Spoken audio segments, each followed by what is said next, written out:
Rəhman və Rəhim olan Allahın adıyla. Xoş gördük sizi əziz müsəlmanlar. Allah tutduğunuz orucları, qıldığınız namazları sizlərdən qəbul etsin. Bu günləri yenə də 30 gün, 30 ayə verilişi ilə sizlərin qonağınızıq. Bu günləri Quran-ı-Kərimin Bəqərə surəsinin 185-ci ayəsindən söhbət edəcəyik. Quran-ı-Kərimin 185-ci ayəsinin bir hissəsində mütəal olan Allah buyurur, Ramazan ayı Quranın nazil olduğu aydır. Və biz bu ayəyə baxanda başa düşürük, dərk edirik ki, biz bu ayda Quranla daha da yaxından tanış olmalıyıq, daha da yaxından dost olmalıyıq. Çünki Quran-Kərim bizim həyatımızın kitabıdır. Quran-Kərim bizə həyatımızı öyrədir. Quran-Kərim bizə həyatımızı başa salır, həyatımızda olan yolları bizlərə göstərir. Əgər biz həm axirətimizi, həm bu dünyamızı düzəltmək istəyiriksə, gərək Quran-Kərimi özümüz üçün başlanğıc və əsas olan bir kitab kimi götürək. Sanki Quran-Kərim biz tanımadığımız bir yola gedəndə, nə cür, məsələn, indi müxtəlif cihazlarla, hamının bu dəqiqə telefonları var, telefonların vasitəsilə, mobil telefonların vasitəsilə biz navigatorları qururuq. Navigatorlarla hərəkət edirik tanımadığımız yollarda.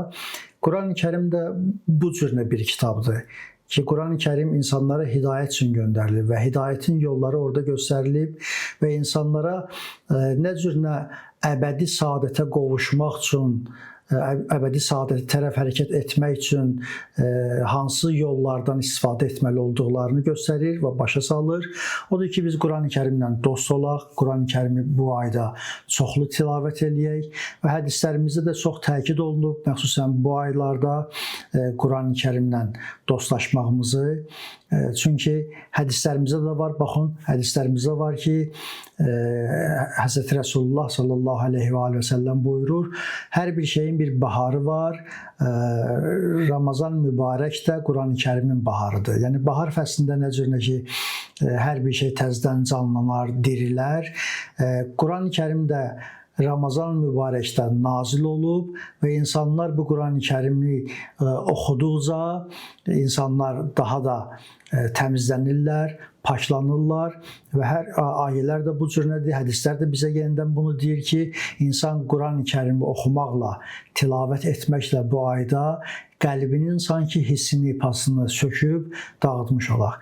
Bəs əzizlərimiz, gəlin bu ayda biz Quran-Kərimlə yaxından tanış olaq, bacardığımız qədər oxuyaq və oxuduqlarımızı həyata keçirdək, oxuduqlarımızın barəsində düşünək. Çünki Allah Teala Quran-Kərimdə bizlərdən düşünməyi daha çox istəyir. Daha çox bizdən tələb olunur ki, biz barəsində fikirləşək. Deməyək ki, məsələn, biz ərəb dilində oxumuruq. Biz ərəb dilində bacarmırıq oxumağa. Yox, biz ərəb dilində bacarmasaq da Azərbaycan dilinə Allah həmd olsun ki, əziz qardaşlarımız tərcümələr eləyiblər. Bu tərcümələrin arasında əlbəttə müxtəlif fərqliliklər var. Ən düz olanını, ən uyğun olanını seçin, oxuyun, Quran-Kərimi dərk eləyin və Quran-Kərimlə hərəkət eləyin ki, Quran-Kərim bizim həm bu həyatımız üçün, həm əbədiyyət həyatımız üçün bir çıraq olsun. Sağ olun, Allahın amanında olun.